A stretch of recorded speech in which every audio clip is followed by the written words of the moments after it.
Muy buenos días, muy buenas tardes o muy buenas noches. Tengan todos ustedes, amigos y amigas, y todos los que están en medio, bienvenidos una vez más a este su programa favorito,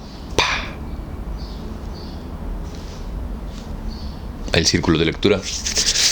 Ay, güey, ya hace frío, Oficialmente ya abrieron el refrigerador, ya empezó el invierno y estamos aquí reunidos en la capital del ombligo de México para continuar con El Señor de los Anillos, La Comunidad del Anillo, por J.R.R. Tolkien.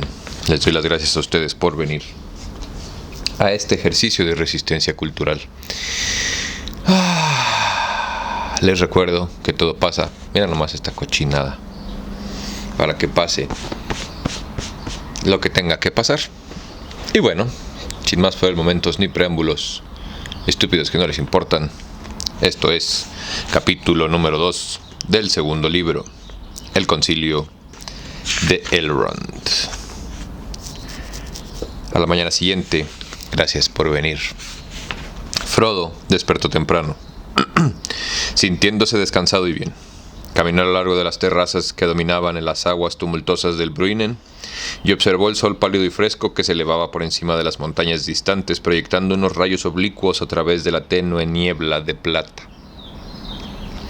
El rocío refulgía sobre las hojas amarillas y las telarañas centelleaban en los arbustos. Sam caminaba junto a Frodo, sin decir nada, pero husmeando el aire y mirando una y otra vez con ojos asombrados las grandes elevaciones del este. La niebla blanqueaba las cimas. En una vuelta del sendero, sentados en un banco tallado en la piedra, tropezaron con Gandalf y Bilbo, que conversaban abstraídos. «Hola, buenos días», dijo Bilbo. «¿Listo para el gran concilio?» «Listo para cualquier cosa». «Súper», respondió Frodo. «Pero sobre todas las cosas me gustaría caminar un poco y explorar el valle. Me gustaría visitar esos pinares de allá arriba», señaló las alturas del lado norte de Rivendell. «Quizá encuentres la ocasión más tarde», dijo Gandalf. «Hoy hay mucho que oír y decidir». De pronto, mientras caminaban, se oyó el claro tañido de una campana. «Es la campana que llama al concilio de Elrond», exclamó Gandalf. «Vamos, se requiere tu presencia y la de Bilbo». Frodo y Bilbo siguieron rápidamente al mago a lo largo del camino serpenteante que llevaba a la casa. Detrás de ellos trotaba Sam, que no estaba invitado y a quien habían olvidado por el momento. Gandalf los llevó hasta el pórtico donde Frodo había encontrado a sus amigos la noche anterior. La luz de la clara mañana otoñal brillaba ahora sobre el valle. El ruido de las aguas burbujeantes subía desde el espumoso lecho del río. Los pájaros cantaban y una paz serena se extendía sobre la tierra. Para Frodo, la peligrosa huida, los rumores de que la oscuridad estaba creciendo en el mundo exterior, le parecían ahora menos recuerdos de un sueño agitado. Pero las caras que se volvieron hacia ellos en la entrada de la sala eran graves. Elrond estaba allí, y muchos otros que esperaban sentados en silencio. Alrededor, Frodo vio a Glorfindel y a Gloin, y en un rincón estaba sentado Trancos, envuelto otra vez en aquellas gastadas ropas de viaje.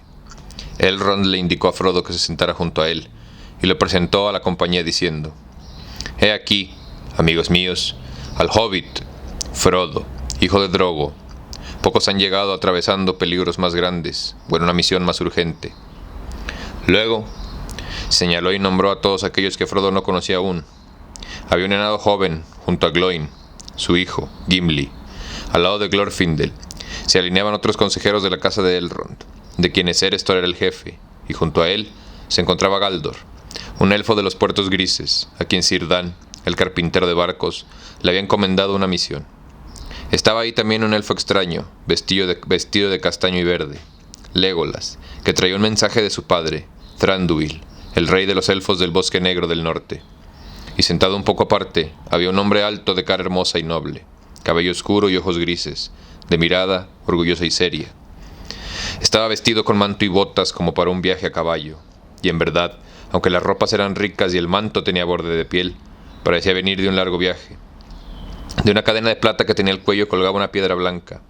El cabello le llegaba a los hombros. Sujeto a un tanalí, llevaba un cuerno grande guarnecido de plata, que ahora apoyaba en las rodillas. Examinó a Frodo y a Bilbo con sorprendido asombro. He aquí, dijo Elrond de pronto, volviéndose hacia Gandalf, a Boromir, un hombre del sur. Llegó en la mañana gris y busca consejo. Le pedí que estuviera presente, pues las preguntas que trae tendrán aquí respuesta. No es necesario contar ahora todo lo que se habló y discutió en el concilio. Se dijeron muchas cosas a propósito de los acontecimientos del mundo exterior, especialmente en el sur y en las vastas regiones que se extendían al este de las montañas. De todo esto, Frodo ya había oído muchos rumores, pero el relato de Glóin era nuevo para él, y escuchó al enano con atención. Era evidente que en medio del esplendor de los trabajos manuales, los enanos de la montaña solitaria estaban bastante perturbados. Hacía muchos años, dijo Glóin, una sombra de inquietud cayó sobre nuestro pueblo. Al principio no supimos decir de dónde venía. Hubo ante todo murmullos secretos. Se decía que vivíamos encerrados en un sitio estrecho y que en un mundo más ancho encontraríamos mayores riquezas y esplendores. Algunos hablaron de Moria, las poderosas obras de nuestros padres que en la lengua de los enanos llamamos Khazad-dûm, y decían que al fin tendríamos el poder y el número suficiente para emprender la vuelta. Glóin suspiró. Moria, Moria, maravilla del mundo septentrional. Ahí cavamos demasiado hondo y despertamos el miedo sin nombre. Mucho tiempo han estado vacías esas grandes mansiones, desde la huida de los hijos de Durin. Pero ahora hablamos de ella otra vez con nostalgia, y sin embargo con temor, pues ningún enano se ha atrevido a cruzar las puertas de Khazad-dûm durante muchas generaciones de reyes, excepto Thror, que pereció. No obstante, Balin prestó atención al fin de los rumores y resolvió partir. Y aunque Dain no le dio permiso de buena gana, llevó consigo a Ori y a Oin, y muchas de nuestras gentes, y fueron hacia el sur. Esto ocurrió hace unos 30 años. Durante un tiempo tuvimos noticias y parecían buenas. Los informes decían que habían entrado en Moria y que habían iniciado ahí grandes trabajos. Luego siguió un silencio. Ni una palabra llegó de Moria desde entonces. Más tarde, hace un año, un mensajero llegó a Dain, pero no de Moria, de Mordor, un jinete nocturno que llamó a las puertas de Dain. El señor Sauron el Grande así dijo, deseaba nuestra amistad. Por esto nos daría anillos, como los que había dado en otro tiempo, y enseguida el mensajero solicitó información prenatoria sobre los hobbits, que de qué especie eran y dónde vivían, pues Sauron sabe, nos dijo, que conocisteis a uno de ellos en otra época. Al oír esto nos sentimos muy confundidos y no contestamos. Entonces el tono feroz del mensajero se hizo más bajo, y hubiera endulzado la voz, si hubiese podido. Solo, como una pequeña prueba de amistad, Sauron os pide, dijo, que encontréis a ese ladrón. Tal fue la palabra, y que le saquéis las buenas o las malas, o a las malas, un anillo, el más insignificante de los anillos, que robó hace tiempo. Eso era una fusilería, un capricho de Sauron, y una demostración de buena voluntad de vuestra parte. Encontradlo, y 3 anillos que los señores enanos poseían desde hace tiempo, os serán devueltos, y el reino de Moria será vuestro para siempre. Dadnos solo noticias del ladrón, si todavía vive y dónde, y obtendréis una gran recompensa y la amistad imperecedera del Señor. Rehusad, y las cosas no irán tan bien. ¿Rehusáis? El soplo que acompañó estas palabras fue como el silbido de las serpientes, y aquellos que estaban cerca sintieron un escalofrío. Pero Dain dijo, no digo ni sí ni no. Tengo que pensar detenidamente en este mensaje y en lo que él significa bajo tan hermosa apariencia. Piénsalo bien, pero no demasiado tiempo, dijo él. El tiempo que me lleve pensarlo es cosa mía, respondió Dain. Por el momento, dijo él, y desapareció en la oscuridad. Desde aquella noche un peso ha agobiado los corazones de nuestros jefes. No hubiésemos necesitado oír la voz lóguebra del mensajero para saber qué palabras semejantes encerraban a la vez una amenaza y un engaño, pues el poder que se había aposentado de nuevo en Moria, el poder que se había aposentado de nuevo en Mordor, era el mismo de siempre, y ya nos había traicionado antes. 2 veces regresó el mensajero y las 2 veces se fue sin respuesta. La tercera vez, y última vez, así nos dijo, llegará pronto, antes de que el año acabe. Al fin Dain me encomendó advertirle a Bilbo que el enemigo lo busca, y averiguar si esto era posible, porque deseaba ese anillo, el más insignificante de los anillos. Deseábamos oír además el consejo de Elrond, pues la sombra crece y se acerca. Hemos sabido que otros mensajeros han llegado hasta el rey Brand, en el valle, y que está asustado. Tememos que ceda, y la guerra ya está a punto de estallar en las fronteras occidentales del valle. Si no respondemos, el enemigo puede atraerse a algunos hombres y atacar al rey Brand y también a Dain. Has hecho bien en venir, dijo Elrond. Oirás hoy todo lo que necesitas saber para entender los propósitos del enemigo. No hay nada que podáis hacer, aparte de resistiros, con esperanza o sin ella, pero no estáis solos. Sabrás que vuestras dificultades son solo una parte en las dificultades del mundo del oeste. El anillo, ¿qué haremos con el anillo? El más insignificante de los anillos. ¿La fusilería es un capricho de Sauron? Ese es el destino que hemos de considerar.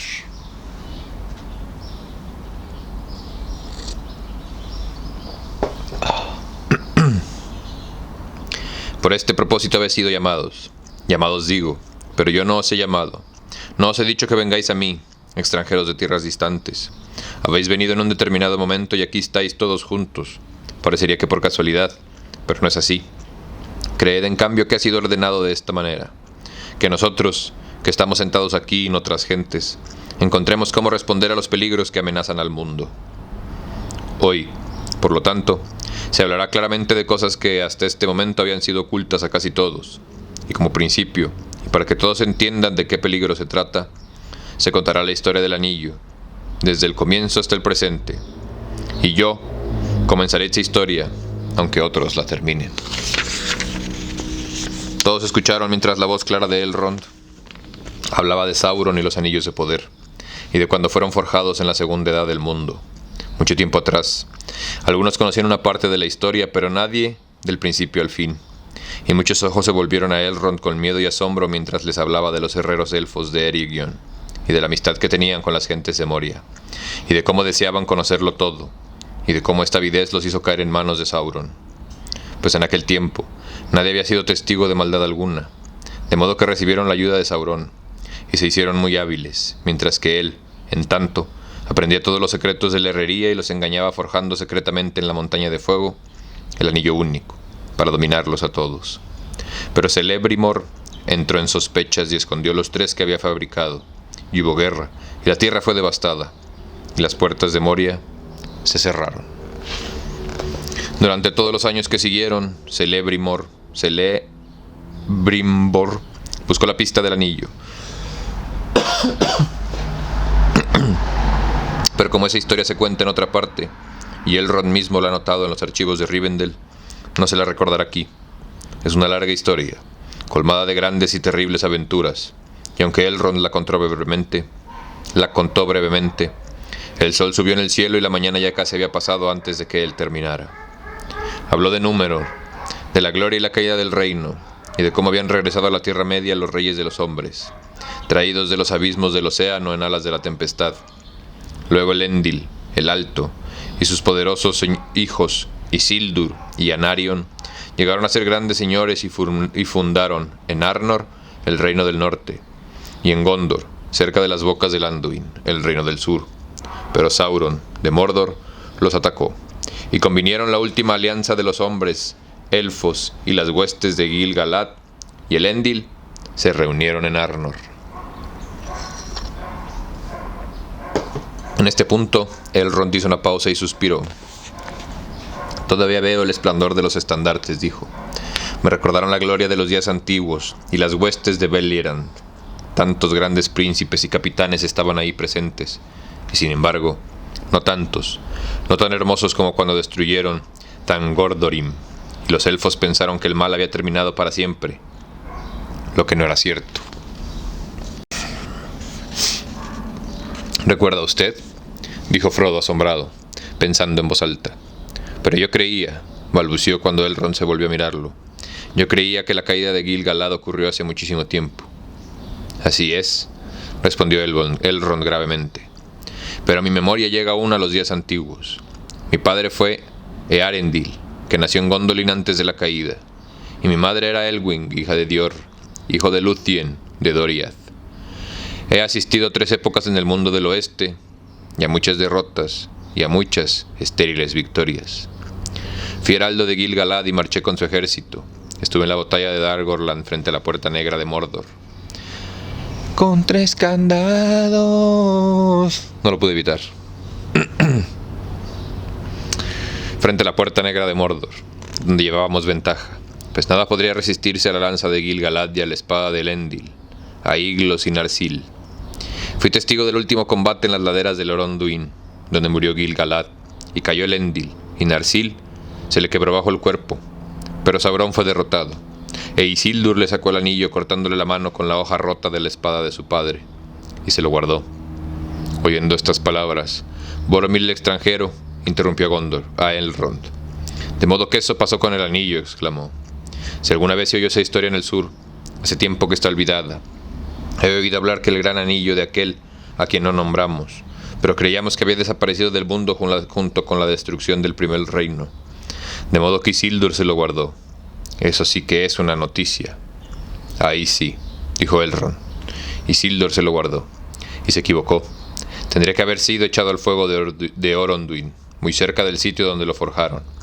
Pero pocos advirtieron lo que había hecho Isildur. Estaba solo junto con su padre en ese último combate mortal. Y cerca de Gil-galad solo nos encontrábamos Círdan y yo. Pero Isildur no quiso oír nuestros consejos. Lo guardaré como prenda de reparación de mi padre y mi hermano», dijo sin tenernos en cuenta. Tomó el anillo y lo conservó como un tesoro. Pero pronto el anillo lo traicionó y le causó la muerte. Y por eso, en el norte, se lo llama el daño de Isildur. Sin embargo, la muerte era quizá mejor que cualquier otra cosa que pudiera haberle ocurrido. Esas noticias llegaron solo al norte y solo unos pocos. No es raro que no las hayas oído, Boromir.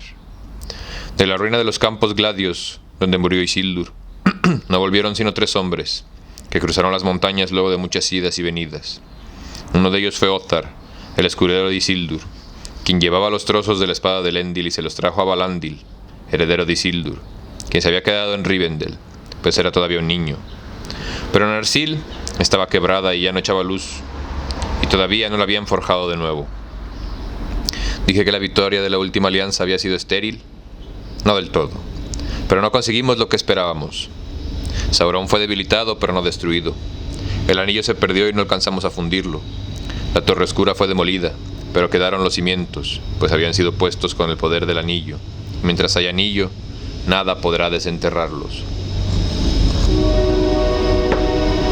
Muchos elfos y muchos hombres poderosos y muchos otros amigos habían perecido en la guerra. Anarion había muerto, e Isildur había muerto.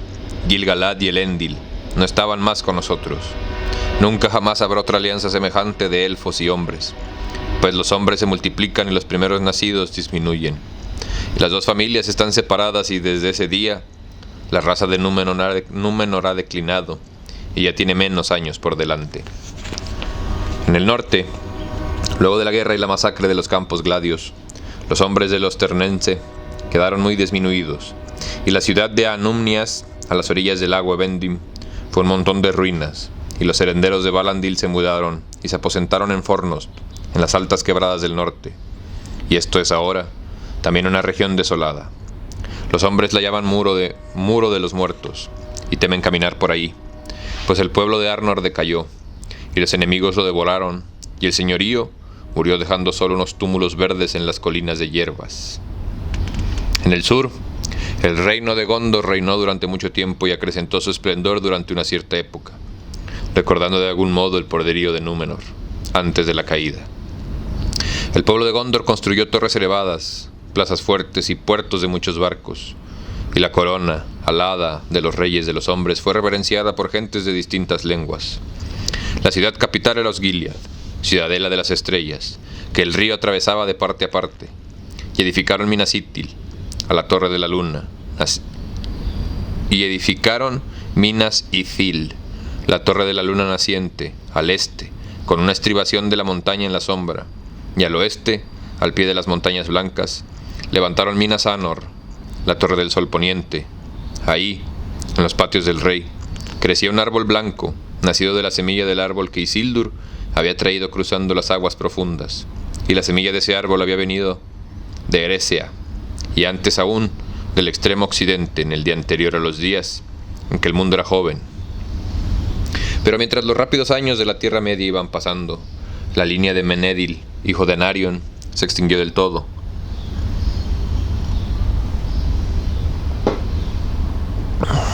Y el árbol se secó, y la sangre de los númenoreanos se mezcló con la de otros hombres menores. Descuidaron la vigilancia de las murallas de Mordor, y unas criaturas sombrías volvieron disimuladamente a Gorgoroth. Y luego de un tiempo vinieron criaturas malvadas y tomaron Minas Ithil, y ahí se establecieron y lo transformaron en un sitio de terror, llamado luego Minas Morgul, la torre de la hechicería. Luego Minas Anor fue rebautizada Minas Tirith, la torre de la guardia. Y estas dos ciudades estuvieron siempre en guerra. Osgiliath, que estaba entre las dos, fue abandonada, y las sombras se pasearon entre sus ruinas.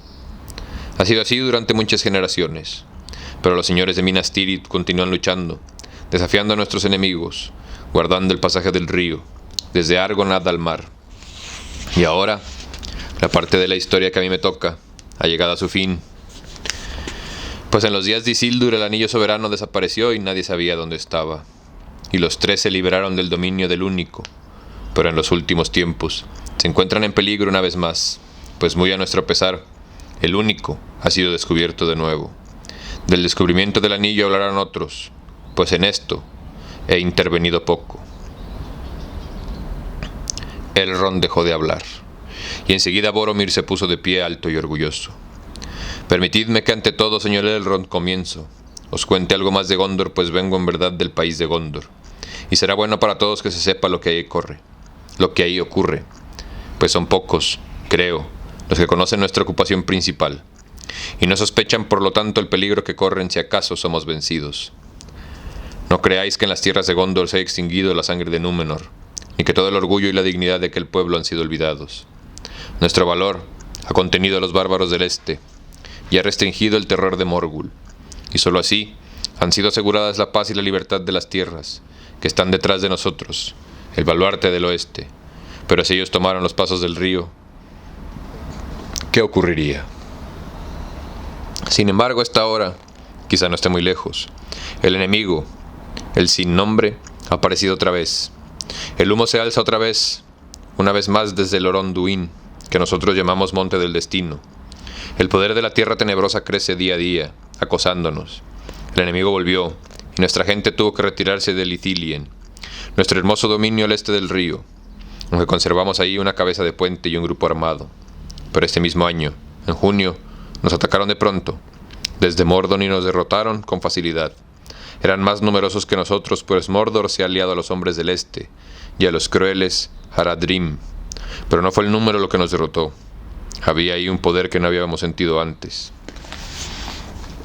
Algunos dijeron que se lo podía ver como un gran jinete negro, una sombra oscura bajo la luna.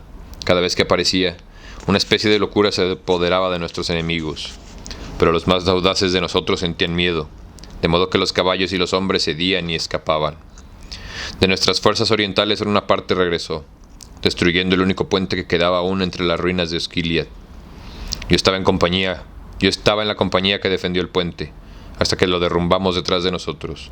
Solo 4 nos salvamos, nadando, mi hermano y yo, y otros 2.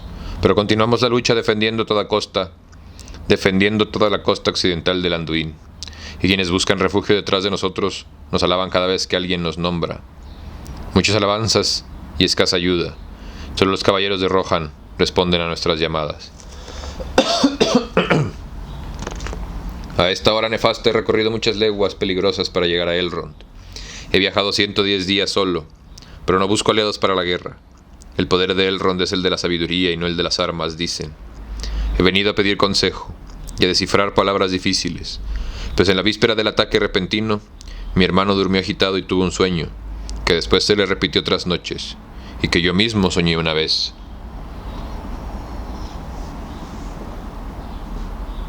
En ese sueño me pareció que el cielo se oscurecía en el este, que se oía un trueno creciente, pero en el oeste se demoraba una luz pálida, y de esta luz salió una voz remota clara, gritando: «Busca la espada quebrada que está en Imladris. Habrá concilios más fuertes que los hechizos de Morgul.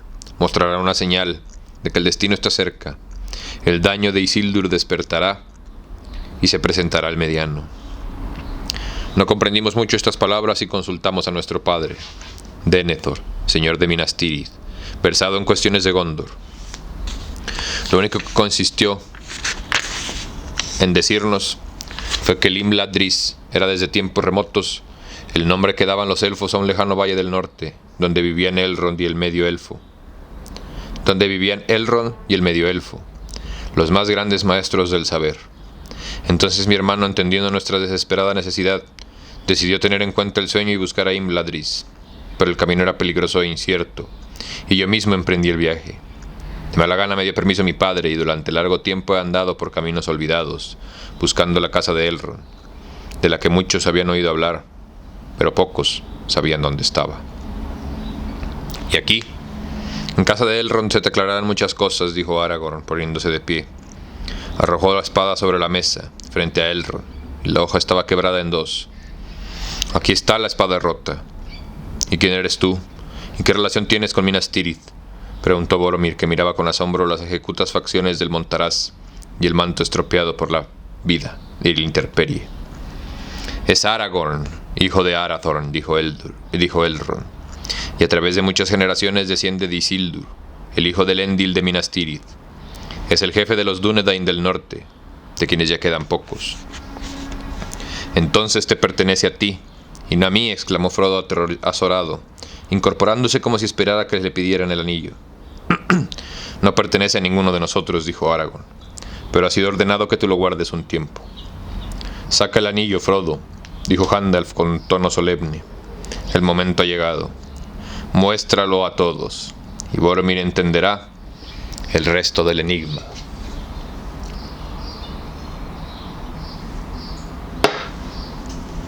Hubo un murmullo y todos volvieron los ojos hacia Frodo, que sentía de pronto vergüenza y temor. No tenía ninguna gana de sacar el anillo, y le repugnaba tocarlo. Deseó estar muy lejos de ahí. El anillo resplandeció y centelleó mientras lo mostraba a los otros, alzando una mano temblorosa. «Mirad el daño de Isildur», dijo Elrond. Los ojos de Boromir relampaguearon mientras miraba el anillo dorado. «El mediano», murmuró. «Entonces, el destino de Minas Tirith ya está echado. Pero, ¿por qué hemos de buscar una espada quebrada?» «Las palabras no eran el destino de Minas Tirith», dijo Aragorn. «Pero hay un destino y grandes acontecimientos que ya están por revelarse.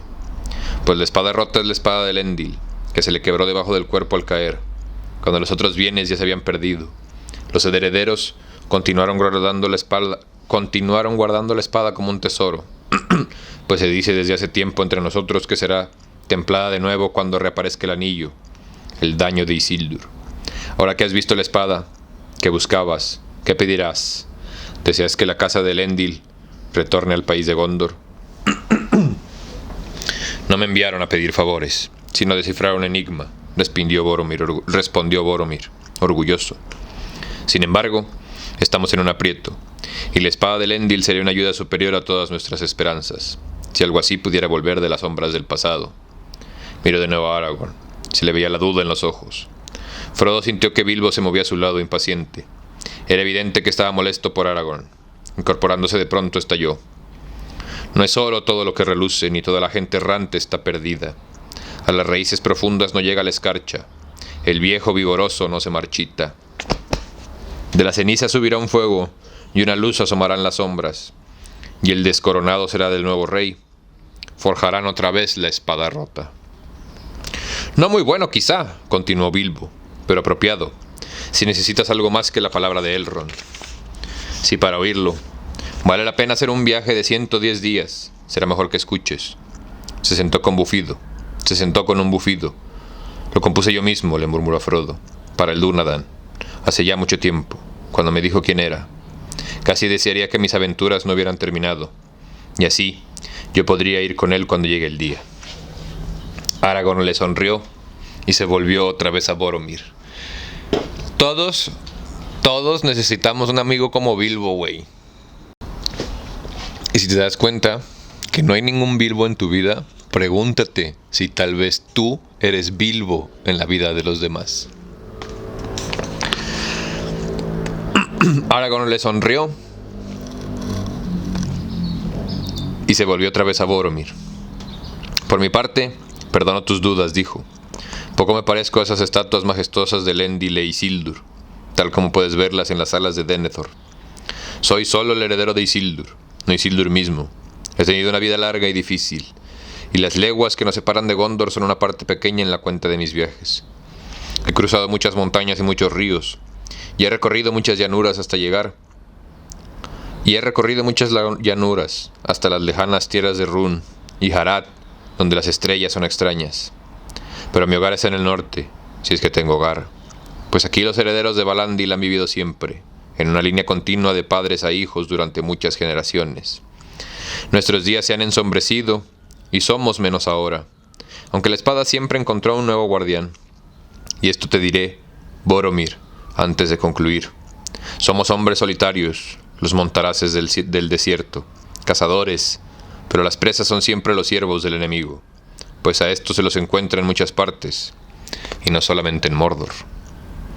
Sí, Gondor, Boromir, ha sido una firme fortaleza. Nosotros hemos cumplido otra tarea. Muchas maldades hay más poderosas que vuestros muros y vuestras brillantes espadas. ¿Conocéis poco de las tierras que se extienden más allá de vuestras fronteras? Paz y libertad dijiste. El norte no las hubiera conocido mucho sin nosotros. El temor hubiese dominado pronto toda la región. Pero cuando unas criaturas sombrías vienen desde las lomas deshabitadas, o salen arrastrándose de unos bosques que no conocen el sol, huyen de nosotros. ¿Qué camino se atrevería alguien a transitar? ¿Qué seguridad habría en las tierras tranquilas o en las casas de los simples mortales por las noches? Si los Dúnedain se quedasen dormidos o hubiesen bajado a todos a la tumba. Y no obstante no nos dan las gracias, mucho menos que a vosotros. Los viajeros nos miran de costado y los aldeanos nos ponen unos motes ridículos. Trancos son para un hombre gordo que vive a menos de una jornada de ciertos enemigos que le helarían el corazón o devastarían la aldea si no montáramos guardia día y noche. Sin embargo, no podría ser de otro modo. Si la gente simples están libres de preocupaciones y temor, simples serán, y nosotros mantendremos el secreto para que así sea. Esta ha sido la tarea de mi pueblo, mientras los años se alargaban y el pasto crecía. Pero ahora, el mundo está cambiando otra vez. Llega una nueva hora, el daño de Isildur ha sido encontrado. La batalla es inminente. La espada será forjada de nuevo. Iré a Minas Tirith. El daño de Isildur ha sido encontrado, dices, replicó Boromir.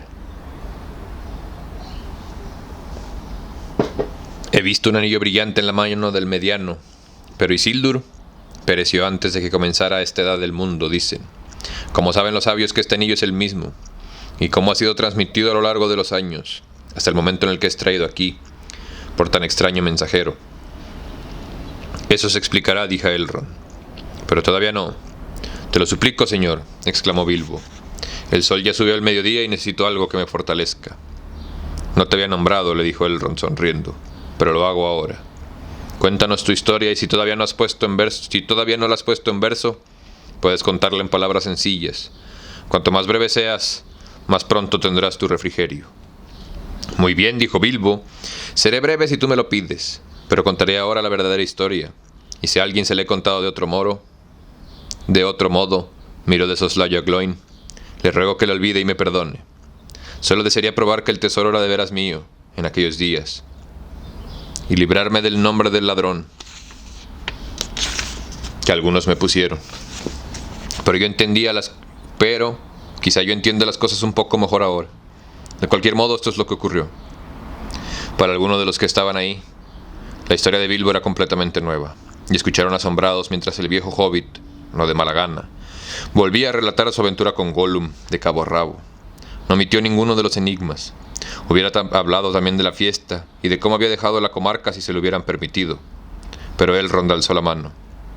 Bien dicho, amigo mío, dijo, pero ya es suficiente por el momento. Basta saber que el anillo ha pasado a Frodo, tu heredero, que él nos hable ahora. Menos complacido que Bilbo, Frodo contó todo lo que concernía al anillo desde el día en que había pasado a él. Hubo muchas preguntas y discusiones acerca de cada uno de los pasos del viaje, desde Hobbiton hasta el vado de Brinen, y todo lo que él podía recordar de los jinetes negros fue examinado con atención. Al fin, Frodo se sentó de nuevo. No estuvo mal, le dijo Bilbo. Habrías contado una buena historia si no te hubiesen interrumpido de ese modo. Traté de sacar algunas notas, pero tendremos que revisarlas juntos algún día, si me decido transcribirlas. Hay capítulos enteros de temas de antes de que llegaras aquí. Sí, es una historia bastante larga, respondió Frodo, pero a mí no me parece todavía completa. Hay partes que aún no conozco, sobre todo las que se refieren a Gandalf.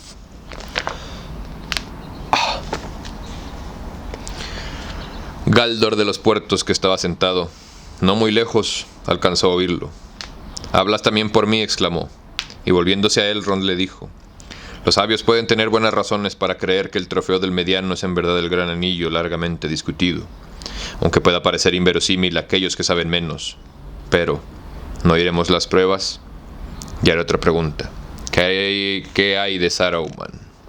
Es muy versado en la ciencia de los anillos y sin embargo no se encuentra entre nosotros. ¿Qué nos aconseja si está enterado de lo que hemos oído? Las preguntas que haces, Galdor, dijo Elrond, están ligadas entre sí.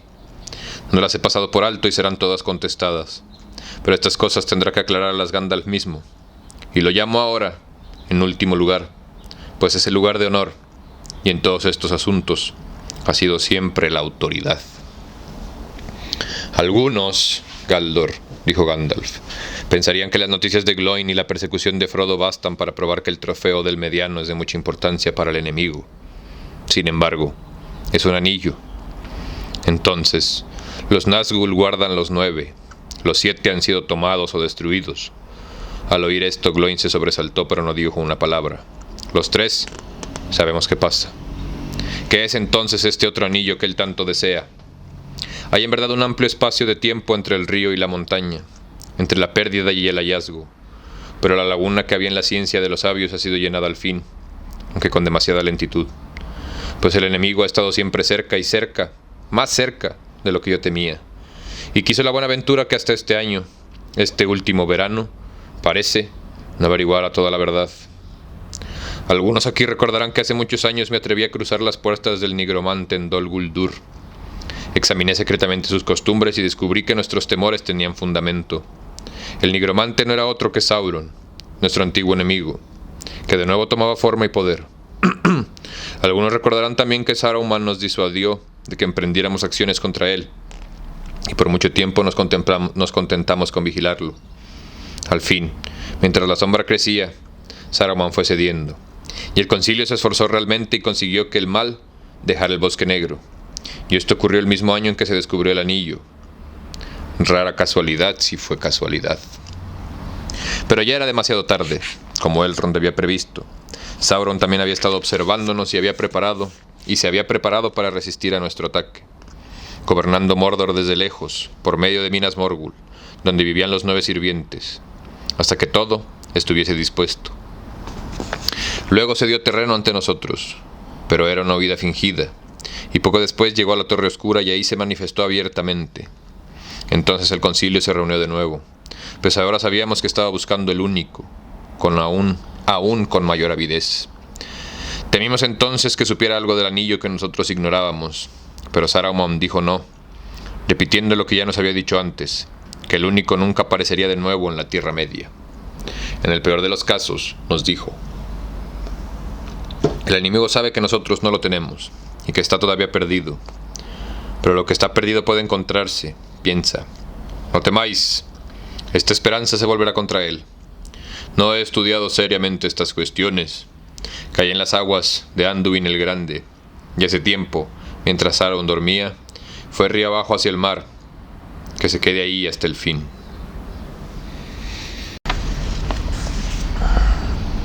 Gandalf cayó, mirando en el este que por encima del pórtico los picos lejanos de las montañas nubladas, en cuyas grandes raíces el peligro del mundo había estado oculto tanto tiempo, suspiró.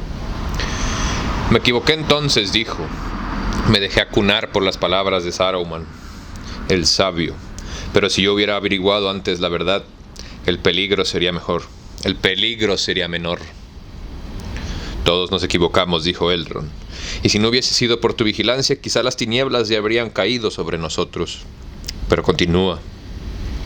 Desde el principio tuve malos presentimientos, ya que a pesar de las supuestas evidencias, dijo Gandalf, y quise saber siempre cómo había llegado. Ah, caray, perdónenme. Y siempre quise cómo había llegado esta cosa Gollum. ¿Y cuánto tiempo la había tenido consigo? Monté pues una guardia, pensando que no tardaría en salir de las tinieblas en busca de su tesoro. Salió, pero consiguió escapar, y no pudimos encontrarlo. Después, descuidé el asunto, y me contenté con observar y esperar como hemos hecho demasiado a menudo. Pasó el tiempo y trajo muchas preocupaciones, y al fin mis dudas despertaron y se encontraron convertidas en miedo. ¿De dónde venía el anillo del Hobbit? Y si mi miedo estaba justificado, ¿qué haríamos entonces? Había que decidirse, pero no le hablé de mis temores a nadie, sabiendo qué peligroso podría ser un serrucho intempestivo si llegaba a oídos equivocados. En el curso de las largas guerras con la Torre Oscura, la traición ha sido nuestro mayor enemigo. Eso fue hace 17 años. Muy pronto advertí que espías de toda clase, incluyendo a bestias y pájaros, se habían reunido alrededor de la comarca, y mis temores crecieron. Pedí ayuda a los Dúnedain que doblaron la guardia, y abrí mi corazón a Aragorn, el heredero de Isildur. Y yo, dijo Aragorn, aconsejé que diéramos caza a Gollum, aunque fuera demasiado tarde, y como parecía justo que el heredero de Isildur reparara la falta de Isildur, acompañé a Gandalf en la larga y desesperanzada persecución.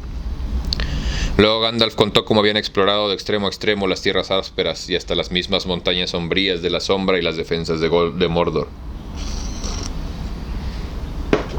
Ahí nos llegaron rumores de Gollum, y nos supusimos que vivía en las lomas oscuras desde hacía tiempo, pero nunca lo encontramos, y al fin me desesperé. Y esa misma desesperación me llevó a pensar en una prueba que podría hacer innecesario ir en busca de Gollum. El anillo mismo podría decir si era el único. Recordé unas palabras que había habido en el concilio, palabras de Saruman a las que no había prestado mucha atención en aquel entonces. Las oía claramente en mi corazón. Los 9, los 7 y los 3, nos dijo. Todos tienen una gema propia, no el único. Es redondo y sin adornos, como si fuese de menor importancia, pero el hacedor del anillo le grabó unas marcas que quizá las gentes versadas aún podrán ver y leer. No nos dijo qué eran esas marcas, que podría saberlo, el hacedor. Y Saruman, por mayor que fuera su ciencia, debía de haber una fuente. Por mayor que fuera su ciencia, debía de haber una fuente. ¿En qué mano, exceptuando a Sauron, había estado esa cosa antes de que se perdiera? Solo en la mano de Isildur. Junto con este pensamiento abandoné la casa y marché rápidamente a Gondor. En otras épocas, los miembros de mi orden eran bien recibidos ahí, pero sobre todo Saruman, que fue durante mucho tiempo huésped de los señores de la ciudad. El señor Denethor me recibió, más fríamente que en aquella época, y me permitió de mala gana que buscara en el montón de pergaminos y libros. Si en verdad solo buscas, como dices, registros de los días antiguos y los comienzos de la ciudad, lee, me dijo. Para mí, lo que fue es menos oscuro que lo que viene, y esa es mi preocupación. Pero a no ser que tu ciencia supere a la de Saruman, que estudió aquí durante mucho tiempo, no encontrarás nada que no sea conocido, pues soy maestro del saber en esta ciudad. Así dijo Denethor, y sin embargo allí en sus archivos, muchos documentos que ya pocos son capaces de leer. Ni siquiera los maestros, pues la escritura y la lengua se han vuelto oscuras para los hombres más recientes. Y a ti te digo, Boromir, encontrarás en Minas Tirith, y pienso que todavía casi sin leer, pues solo Saruman y yo los hemos visto desde la caída de los reyes, un pergamino de la mano misma de Isildur, pues Isildur no se retiró directamente de la guerra de Mordor, como han dicho algunos. Algunos en el norte quizá, interrumpió Boromir. Todos saben que Gondor fue el primero. Todos saben en Gondor que primero fue Minas Anor, y allí habitó un tiempo con su sobrino Melendil, instruyéndolo antes de encomendarle el reino del sur. En ese tiempo plantó ahí el último retoño del árbol blanco en memoria de su hermano. Pero en ese tiempo escribió también este pergamino, dijo Gandalf, y eso no se recuerda en Gondor, parece, pues el pergamino se refiere al anillo, y ahí ha escrito Isildur.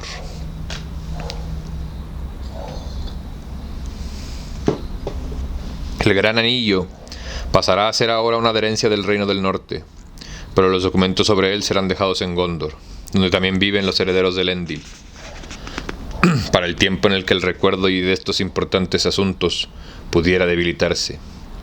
Y luego de estas palabras Isildur describe el anillo tal y como lo encontró. Estaba caliente cuando lo tomé, caliente como una brasa, y me quemé la mano, tanto que dudo que pueda librarme alguna vez de ese dolor. Sin embargo, se ha enfriado mientras escribo, y parece que se encogiera, aunque sin perder belleza ni forma. Y la inscripción que lleva el anillo, que al principio era clara, como una llama, se ha borrado, y ahora apenas puede leerse. Los caracteres son élficos, de Eregion, pues no hay letras en Mordor para un trabajo tan delicado, pero el lenguaje me es desconocido. Pienso que se trata de una lengua del país tenebroso, pues es grosera y bárbara. Ignoro qué mal anuncia, pero la he copiado aquí, para que no caiga en el olvido. El anillo perdió quizá el calor de la mano de Sauron, que era negra, y sin embargo ardía como el fuego. Y así, Gil-galad fue destruido. Quizás si el oro se calentara de nuevo, la escritura reaparecería. Pero por mi parte no me arriesgaré a dañarlo de todas las obras de Sauron, la única hermosa. Me es muy preciado, aunque lo he obtenido con mucho dolor. Leí estas palabras y supe que mi pesquisa había terminado, pues como Isildur había supuesto, la lengua de la inscripción era de Mordor, y los sirvientes de la torre, lo que ahí se decía, era ya conocido, pues el día en que Sauron se puso el único por primera vez, Celebrimbor, hacedor de los tres, estaba mirándolo, y oyó desde lejos cómo pronunciaba estas palabras, y así se conocieron los malvados propósitos de Sauron. Me despedí enseguida de Denethor, pero iba aún hacia el norte cuando me llegaron mensajes de Lórien, que Aragorn había estado ahí, y que había encontrado a la criatura llamada Gollum. Lo primero que hice fue ir a buscarlo y escuchar su historia. No me atrevía a imaginar los peligros mortales a los que había estado expuesto. No hay por qué recordarlos, dijo Aragorn. Si un hombre tiene que pasar delante de la Puerta Negra, o pisar las flores mortales del Valle de Morgul, conocerá el peligro. Yo también desesperé al fin y emprendí el camino de vuelta. Y ahí que la fortuna me ayudó entonces y tropecé con lo que buscaba. Las huellas de unos pies blandos a las orillas de un estanque cenagoso. Las huellas eran frescas, de pasos rápidos, y no iban hacia Mordor, se alejaban. Lo seguí por las orillas de las ciénagas de los muertos y al fin lo alcancé. En acecho junto a una laguna, mirando las aguas estancadas mientras caía la noche. Así atrapé a Gollum. Un barro verde le cubría el cuerpo. Nunca nos entenderemos, parece, pues me mordió. Y yo no me mostré amable. No obtuve nada de su boca excepto la marca de unos dientes. Creo que esa fue la peor parte del viaje, el camino de vuelta, vigilándolo día y noche, obligándolo a caminar delante de mí, con una cuerda al cuello, amordazado, llevándolo siempre hacia el bosque negro. Hasta que la falta de agua y comida lo ablandaron un poco.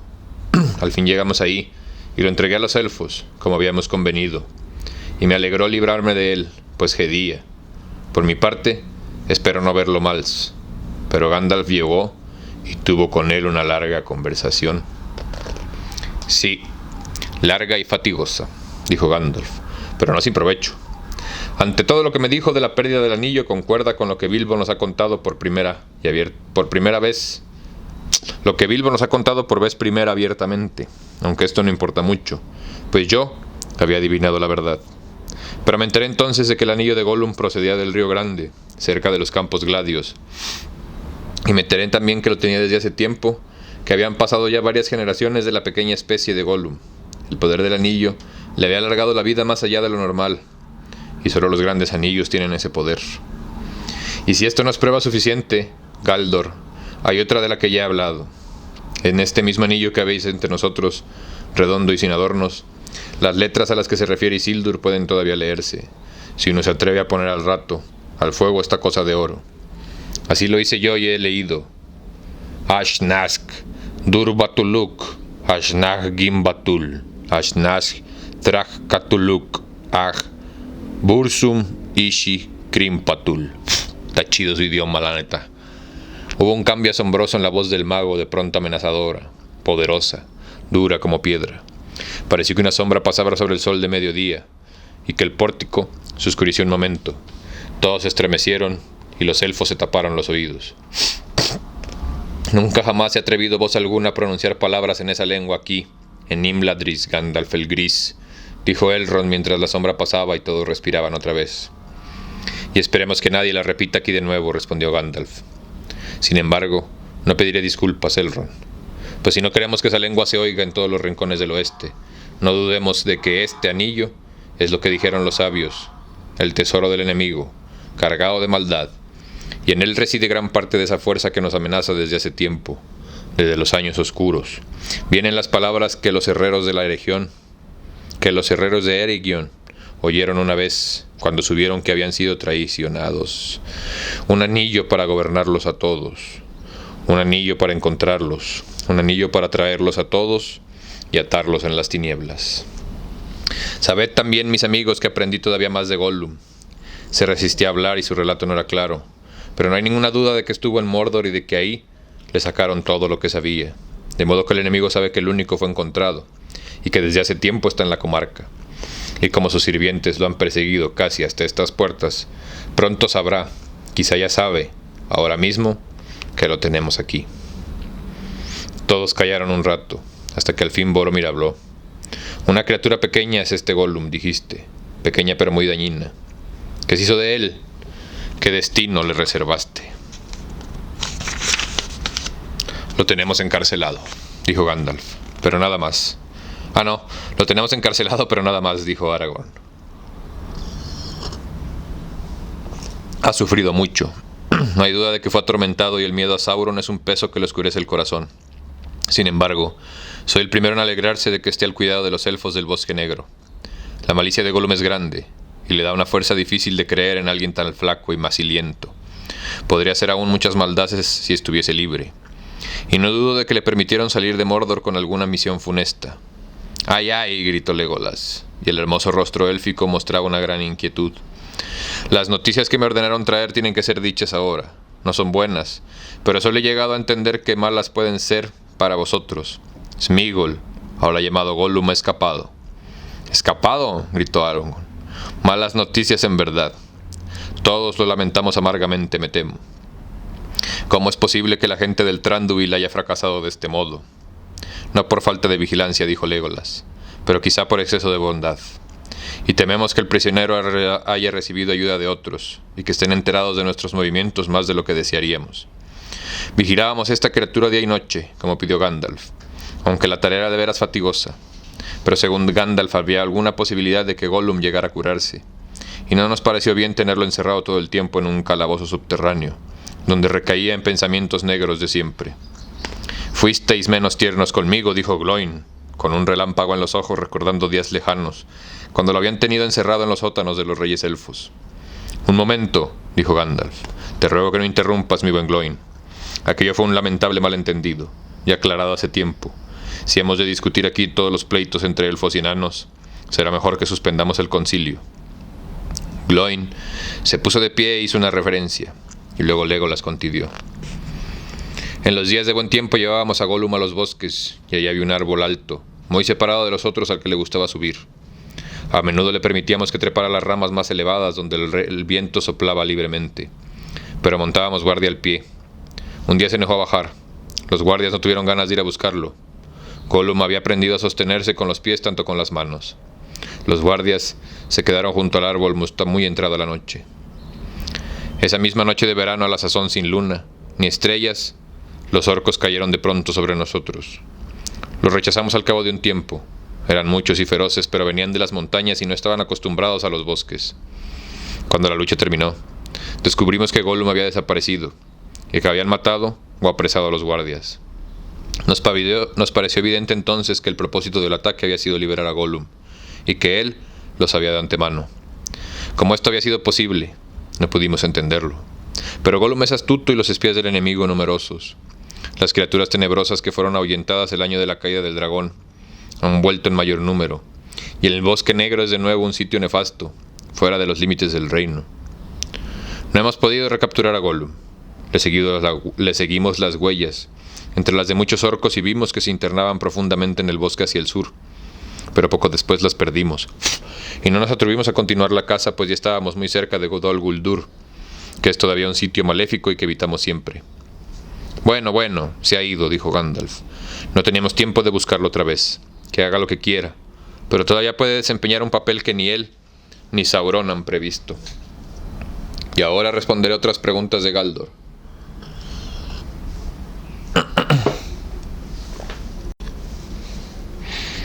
¿Qué se hizo de Saruman? ¿Qué nos aconseja en esta contingencia? Esta historia tendré que contarla entera, pues solo Elrond la ha oído, y muy resumida. Es el último capítulo de la historia del anillo. Hasta ahora.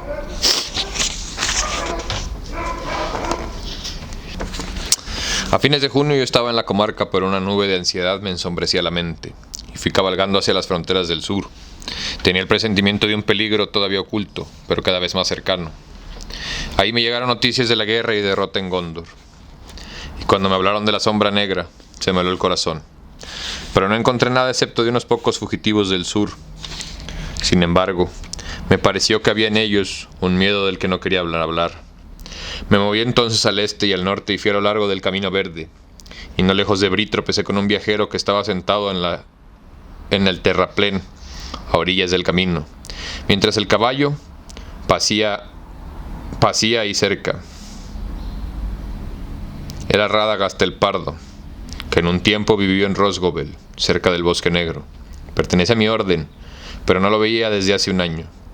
«Gandalf», exclamó, «estaba buscándote, pero soy un extraño en estos sitios. Todo lo que sabía es que podías estar en una región salvaje que lleva el raro nombre de comarca». «Tu información era correcta», dije, «pero no me hables así. Si te encuentras con algún lugareño, en este momento estás muy cerca de los lindes de la comarca. ¿Qué quieres de mí? Tiene que ser algo urgente. Nunca fuiste aficionado a los viajes, si no son muy necesarios». «Tengo una misión urgente», dijo. «Las noticias son malas». Miró alrededor como si los etos pudieran oír. «Nazgûl», murmuró. «Los 9 han salido otra vez. Han cruzado el río en secreto y van hacia el oeste. Han tomado el aspecto de jinetes vestidos de negro». Fue entonces cuando supe que era lo que yo había estado temiendo. «El enemigo ha de tener alguna gran necesidad o propósito», dijo Radagast, «pero no alcanzo a imaginar que lo trae a estas regiones distantes y desoladas». «¿Qué quieres decir?», pregunté. «Me han dicho que a dónde van. Los jinetes piden noticias de una tierra llamada comarca». «La comarca», dije, y sentí que se me encogía el corazón. Pues aún los sabios temen enfrentarse a los 9 cuando andan juntos y al mando de ese jefe feroz, que antes fue el gran rey mago, y que ahora alimenta un miedo mortal. «¿Quién te lo ha dicho y quién te envió?», pregunté. «Saruman el Blanco», respondió Radagast, «y me mandó decirte que si te parece necesario, él te ayudará, pero tendrás que pedírselo enseguida o será demasiado tarde». Y este mensaje me dio esperanzas, pues Saruman el Blanco es el más grande de mi orden. Radagast es, por supuesto, un mago de valor, maestro de formas y tonalidades, sabe mucho de hierbas y bestias, y tiene especial amistad con los pájaros. Pero Saruman estudió hace tiempo las artes mismas del enemigo, y gracias a esto a menudo hemos sido capaces de adelantarnos a él. Fueron las estratagemas de Saruman lo que nos ayudó a echarlo de Dol Guldur. Era posible que hubiese encontrado algún arma que haría retroceder a los 9. «Iré a ver a Saruman», dije. «Entonces tienes que ir ahora», dijo Radagast, «pues perdí mucho tiempo buscándote, y los días empiezan a faltar. Me dijeron que te encontrara antes del solsticio de verano, y ya estamos ahí. Aunque partieras ahora, es difícil que llegues a él antes que los 9 descubran esta tierra que andan buscando. Por mi parte me vuelvo enseguida». Y diciendo esto montó y se dispuso a partir. «Un momento», dije, «necesitaremos tu ayuda y las de todas las criaturas que estén de nuestro lado. Mándales mensajes a todas las bestias y pájaros que son tus amigos. Diles que transmitan a Saruman y a Gandalf todo lo que sepan sobre este asunto. Que los mensajes sean enviados a Ortnac». «Así lo haré», dijo Radagast, y se alejó al galope como si lo persiguieran los 9. Solo hay una forma de llegar, y es yendo. Salud, y muchas gracias por venir.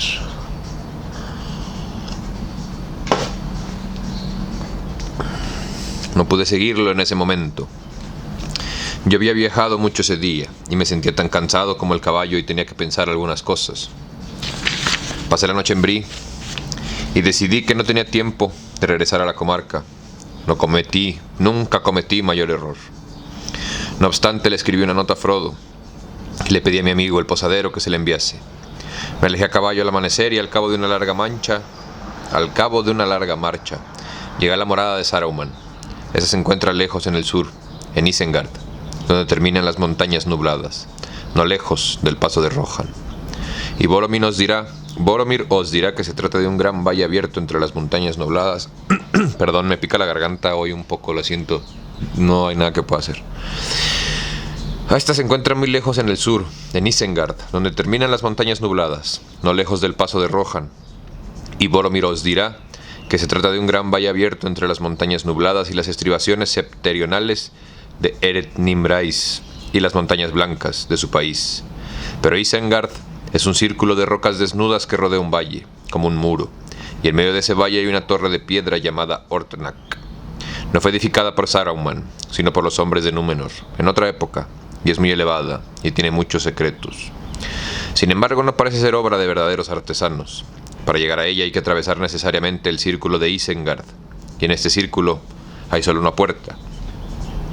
Tarde, una noche llegué a esa puerta, como un arco amplio en una pared de la roca y muy custodiado, pero los guardias de la puerta ya habían sido prevenidos y me dijeron que Saruman estaba esperándome.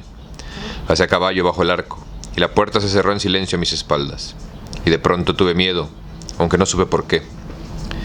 Seguí a caballo hasta la torre de Ortnak y tomé la escalera que llevaba a Saruman, y ahí él salió a mi encuentro y me condujo a una cámara alta. Llevaba puesto un anillo en el dedo. «Así que has venido, Gandalf», me dijo gravemente, pero parecía tener una luz blanca en los ojos, como si ocultara una risa fría en el corazón. «Sí, he venido», dije. «He venido a pedirte ayuda, Saruman el Blanco». Y me pareció que ese título lo irritaba. «¿Pero qué me dices, Gandalf el Gris?», se burló. «¿Ayuda? Pocas veces se ha oído que Gandalf el Gris pidiera ayuda. Alguien tan astuto y tan sabio que va de un lado a otro por las tierras metiéndose en todos los asuntos. Le conciernan, ¿o no?». Lo miré asombrado. «Pero si no me engaño», dije, «hay cosas ahora que requieren la unión de todas nuestras fuerzas». «Es posible», me dijo, «pero este pensamiento se te ha ocurrido tarde. ¿Durante cuánto tiempo, me pregunto, estuviste ocultándome, a mí, cabeza del concilio, un asunto de la mayor gravedad? ¿Qué te trae de tu escondite en la comarca?». «Los 9 han salido otra vez», respondí. «Han cruzado el río». Así me dijo Radagast. Radagast el pardo, rió Saruman, y no ocultó su desprecio. Radagast el domesticador de pajaritos. Radagast el simple, Radagast el tonto. Sin embargo, la inteligencia le alcanzó para interpretar el papel que yo le asigné. «Pues has venido, y ese era todo el propósito de mi mensaje. Y aquí te quedarás, Gandalf el Gris. Descansarás de tus viajes. Pues yo soy Saruman el Sabio, Saruman el Hacedor de Anillos, Saruman el Multicolor». Lo miré. Entonces vi que sus ropas, que habían parecido blancas, no lo eran, pues estaban tejidas con todos los colores, y cuando él se movía, las ropas cambiaban y refulgían como irisadas, confundiendo la vista. «Me gusta el blanco», le dije. El blanco se mofó. «Está bien para el principio. La ropa blanca puede teñirse, la página blanca puede descubrirla de letras, la luz blanca puede quebrarse. Y entonces ya no es blanca», dije. «Y aquel que quiebra algo para averiguar qué es, ha abandonado el camino de la sabiduría». «No necesitas hablarme como uno de esos simplones que tienes por amigos», dijo Saruman. «No te he hecho venir para que me instruyas, sino para darte una posibilidad». Se puso de pie y comenzó a declamar como si estuviera diciendo un discurso ensañado muchas veces. «Los días antiguos han terminado, los días medios ya están pasando, los días jóvenes comienzan ahora. El tiempo de los elfos ha quedado atrás, pero el nuestro está ya muy cerca, el mundo de los hombres, que hemos de gobernar. Pero antes necesitamos poder para ordenarlo, todo como a nosotros nos parezca, y alcanzar ese bien que solo los sabios entienden». Saruman se acercó y me acercó en una voz más baja. «Y escucha, Gandalf, mi viejo amigo y asistente. Digo nosotros, y podrás ser nosotros si te unes a mí. Un nuevo poder está apareciendo. Contra él no nos servirán de nada las viejas alianzas. Ya no podremos poner nuestras esperanzas en los elfos o en el moribundo Númenor. Hay una sola posibilidad para ti, para nosotros. Tenemos que unirnos a ese poder. Es el camino de la prudencia, Gandalf. Hay esperanzas de este modo. La victoria del poder está próxima, y habrá quienes y habrá grandes recompensas para quienes lo ayuden. A medida que el poder crezca, también crecerán los enemigos y los amigos probados, y los sabios, como tú y yo, podríamos con paciencia llegar al final a dominarlo, a gobernarlo. Podemos tomarnos tiempo, podemos esconder nuestros designios, deplorando los males que se cometan al pasar, pero aprobando las metas elevadas y últimas: conocimiento, dominio, orden. Todo lo que hasta ahora hemos tratado en vano de alcanzar, entorpecidos más que ayudados por nuestros perezosos o débiles amigos.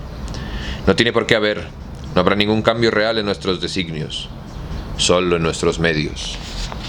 Saruman, dije, he oído antes discursos parecidos, pero solo en boca de los emisarios que Mordor envía para engañar a los ignorantes. No puedo pensar que me hayas hecho venir de tan lejos, solo para fatigarme los oídos. Saruman me miró de soslayo e hizo una pausa reflexionando. Bueno, ya veo que este sabio camino no te parece recomendable, dijo. No todavía, no si pudiésemos arbitrar otros medios mejores. Se acercó y me puso una larga mano sobre el brazo. ¿Y por qué no, Gandalf?, murmuró. ¿Por qué no? El anillo soberano. Si pudiéramos tenerlo, el poder pasaría a nosotros. Por eso en verdad te hice venir, pues tengo muchos ojos a mi servicio, y creo que sabes dónde está, ahora, ese precioso objeto. ¿No es así? Porque si no, preguntan los 9 por la comarca. ¿Por qué si no? Preguntan los 9 por la comarca. ¿Y qué haces tú en ese sitio?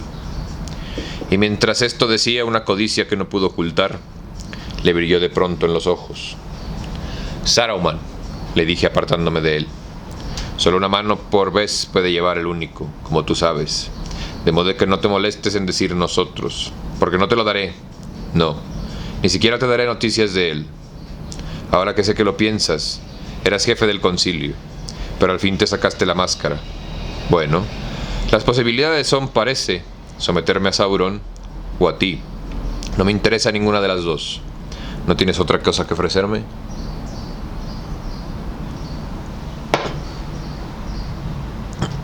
Sí, dijo. No esperé que mostraras mucha sabiduría, ni aún para tu propio beneficio, pero te di la posibilidad de que me ayudaras por tu propia voluntad, evitándote así dificultades y sinsabores. La tercera solución es que te quedes aquí hasta el fin. ¿Hasta el fin? Hasta que me reveles dónde está el único. Puedo encontrar medios de persuadirte, o hasta que se lo encuentre, a pesar de ti, y el soberano tenga tiempo para asuntos de importancia menor. Pensar, por ejemplo, cómo retribuir adecuadamente a Gandalf el Gris por tantos estorbos e insolencias. Quizá no sea ese un asunto de importancia menor, dije, pero Saruman se rió de mí, pues mis palabras no tenían ningún sentido y él lo sabía. Me tomaron y me encerraron solo en lo más alto de Orthanc, en el sitio donde Saruman acostumbraba a mirar las estrellas. No hay otro modo de descender que por una estrecha escalera de muchos miles de escalones, y parece que el valle estuviera lejos allá abajo, muy lejos. Lo miré, y vi que la hierba y la hermosura de otro tiempo habían desaparecido, y que ahora había ahí pozos y fraguas. Lobos y orcos habitaban en Isengard, pues Saruman estaba alistando una gran fuerza, y emulando a Sauron, aún no a su servicio. Sobre todas aquellas fraguas flotaba un humo oscuro que se apretaba contra los flancos de Orthanc. Yo estaba solo en una isla rodeada de nubes. No tenía ninguna posibilidad de escapar, y mis días eran de amargura. Me sentía traspasado de frío, y tenía poco espacio para moverme, y me pasaba las horas cavilando sobre la llegada de los jinetes del norte. De que los 9 estaban otra vez activos, no me cabía ninguna duda, aún no teniendo en cuenta las palabras de Saruman, que quizá eran mentiras. Mucho antes de entrar en Isengard me habían llegado noticias del camino que no podían inducir a error. El destino de mis amigos de la comarca me preocupaba de veras, pero todavía abrigaba la esperanza, y esperaba que Frodo se hubiese puesto enseguida en camino como le había recomendado en mi carta, y que hubiera llegado a Rivendell antes de que comenzara la mortal persecución. Tanto mi temor como mi esperanza resultaron infundados, pues la raíz de mi esperanza era un hombre gordo en Bree, y la raíz de mi temor, la astucia de Sauron. Pronto los hombres gordos que venden cerveza tienen muchas llamadas que atender, y el miedo le atribuye a Sauron un poder que todavía le falta. Pero en el círculo de Isengard prisionero, y solo, no era fácil pensar que los cazadores ante quienes todos habían huido o caído, fracasarían en la lejana comarca. «Yo te vi», gritó Frodo. Caminabas retrocediendo y avanzando. La luna te brillaba en el pelo. Gandalf se detuvo asombrado y miró. «Fue solo un sueño», dijo Frodo, «pero le recordé de pronto. Lo había olvidado. Ocurrió hace algún tiempo, después de haber dejado la comarca, me parece». «Entonces te llegó tarde», dijo Gandalf. «Como verás, yo me encontraba en un verdadero apuro. Quienes me conocen bien convendrán en que pocas veces me he visto en una situación tan desgraciada, y que no la soporto bien. Gandalf el Gris, cazado como una mosca en tela traicionera de una araña. Sin embargo, aún las arañas más hábiles pueden dejar un hilo flojo».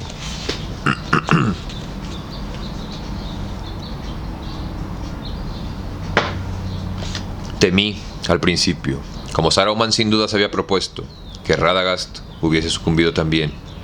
Sin embargo, yo no había llegado a distinguir nada malo en la voz o en los ojos de Radagast el día de nuestro encuentro. Si así no hubiese sido, yo no hubiera ido nunca a Isengard, o habría ido con más cuidado. Eso mismo pensó Saruman, y no había confesado sus propósitos y había engañado al mensajero. De cualquier modo, hubiera sido inútil tratar de que el honesto Radagast apoyara la traición. Me buscó de buena fe, y por eso me convenció. Esto fue la ruina del plan de Saruman, pues Radagast no tenía razones para no hacer lo que yo le había pedido, y cabalgó hacia el bosque negro donde contaba con viejos amigos, y las águilas de las montañas volaron lejos y alrededor y vieron muchas cosas.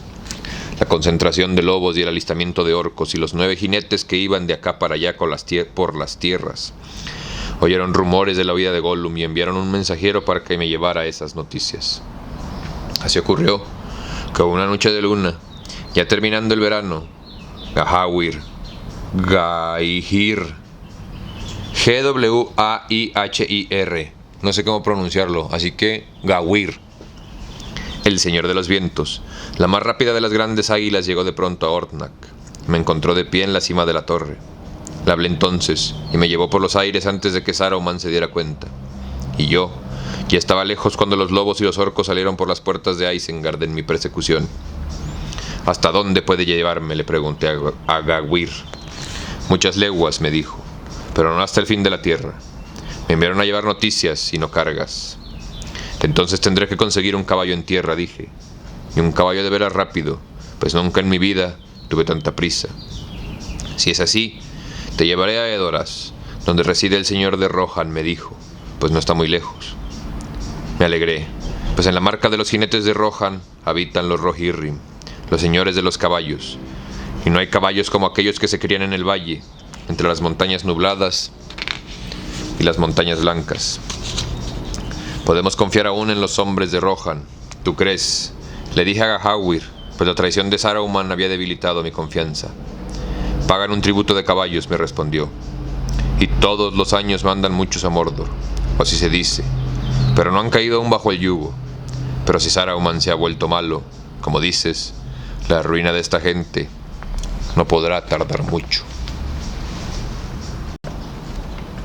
Poco antes del alba me dejó en tierras de Rohan y he alargado demasiado mi historia.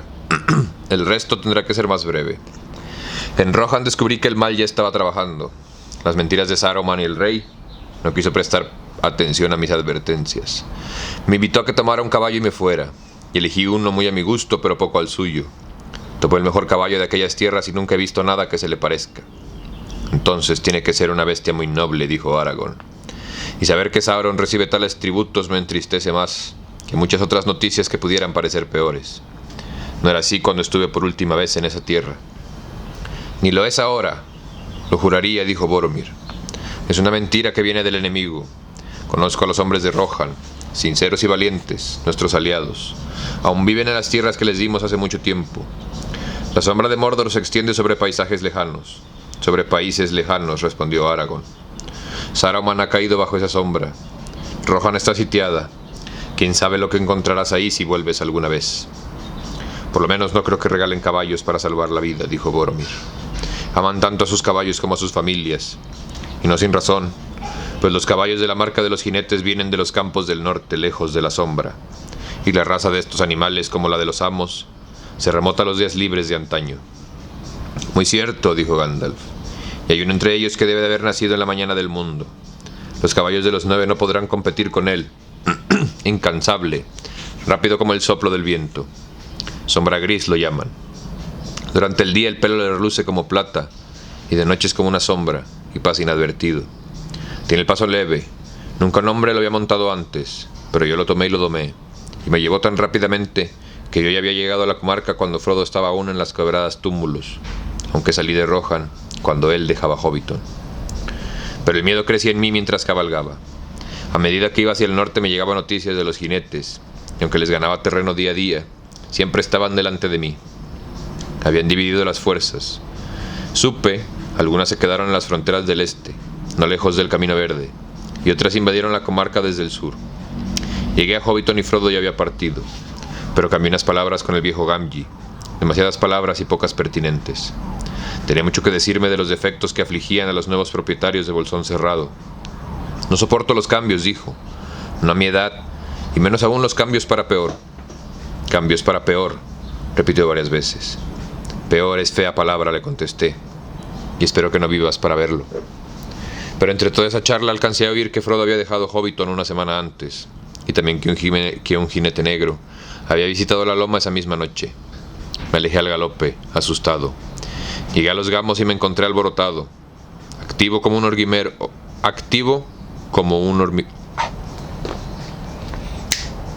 Llegué a los gamos y lo encontré alborotado, activo como un hormiguero que ha sido removido con una vara.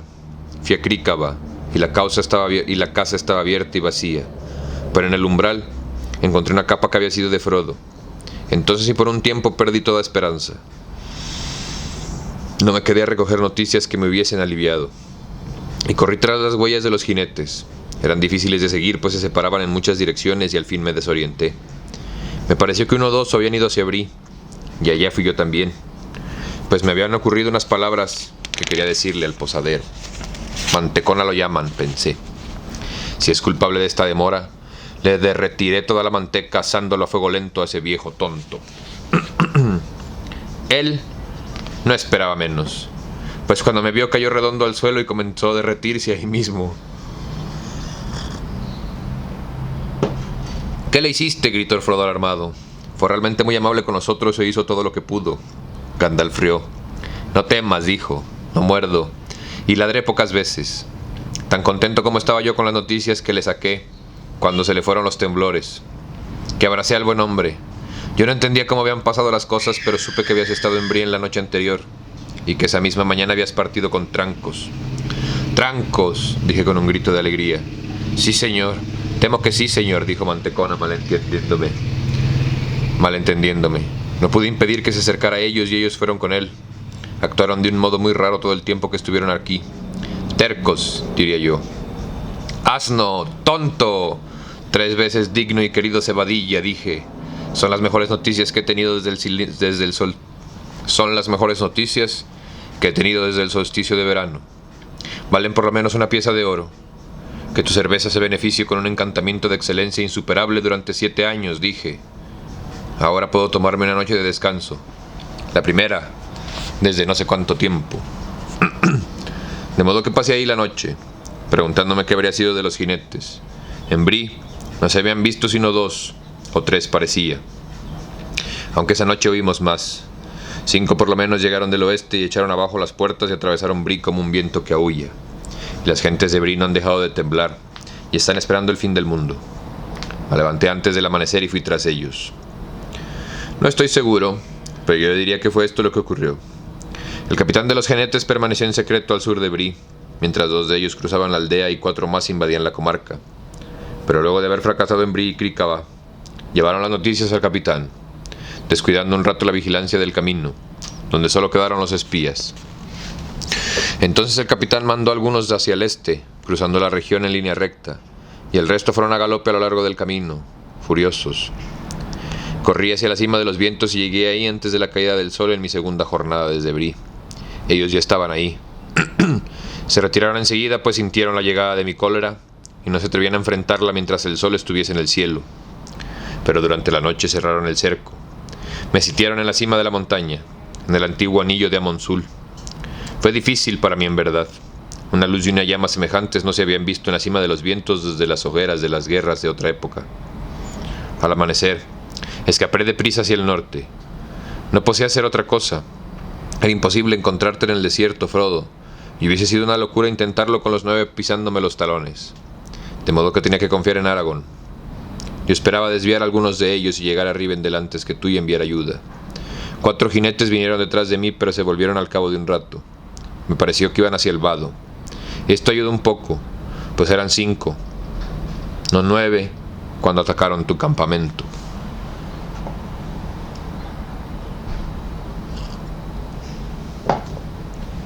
Llegué aquí al fin siguiendo un camino largo y difícil, remontando el fronte gris y cruzando los páramos del Etén, y descendiendo del norte.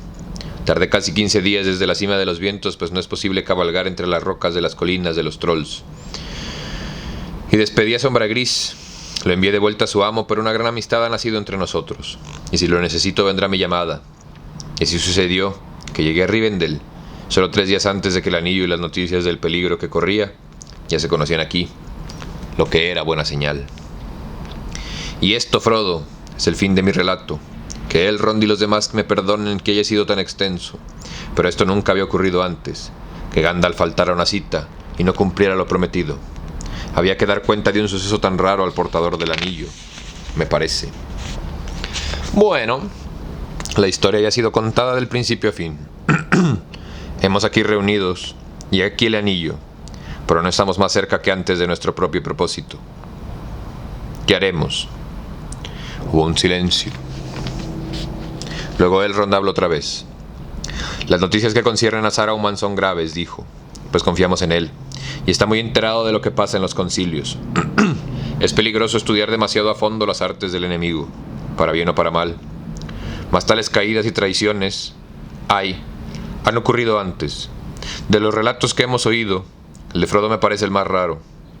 He conocido pocos hobbits excepto a Bilbo, aquí presente, y creo que no es quizás una figura tan solitaria y peculiar como yo había pensado. El mundo ha cambiado mucho desde mis últimos viajes por los caminos del oeste. Los tumularios los conocemos bajo muchos nombres, y del bosque viejo se han contado muchas historias. Todo lo que queda de él es un macizo, en lo que era la frontera norte. Hubo un tiempo en que una ardilla podía ir de árbol en árbol, desde lo que es ahora la comarca, hasta las tierras brunas al oeste de Isengard. Por esas tierras yo viajé una vez, y conocí muchas cosas extrañas y salvajes. Pero había olvidado a Bombadil. Sí, en verdad este es el mismo que caminaba hace tiempo por los bosques y colinas y era el más viejo de todos los tiempos. No se llamaba así a la sazón. Irwain Benadar lo llamábamos. El más antiguo, el que no tiene padre, aunque otras gentes lo llamaron de otro modo. Fue Forn para los enanos, Orald para los hombres del norte, y tuvo muchos otros nombres. Es una criatura extraña, pero quizás deberíamos haberlo invitado a nuestro concilio. No hubiese venido, dijo Gandalf. ¿No había tiempo aún de enviarle un mensaje y obtener su ayuda?, preguntó Erestor. Parece que tuviese un poder aún sobre el anillo. No, yo no lo diría así, respondió Gandalf. Diría que el anillo no tiene poder sobre él. Es su propio amo, pero no puede cambiar al anillo mismo, ni quitarle el poder que tiene sobre otros. Y ahora se ha retirado a una región pequeña dentro de límites que él mismo ha establecido, aunque nadie puede verlos, esperando quizá que los tiempos cambien, y no dará un paso fuera de ellos.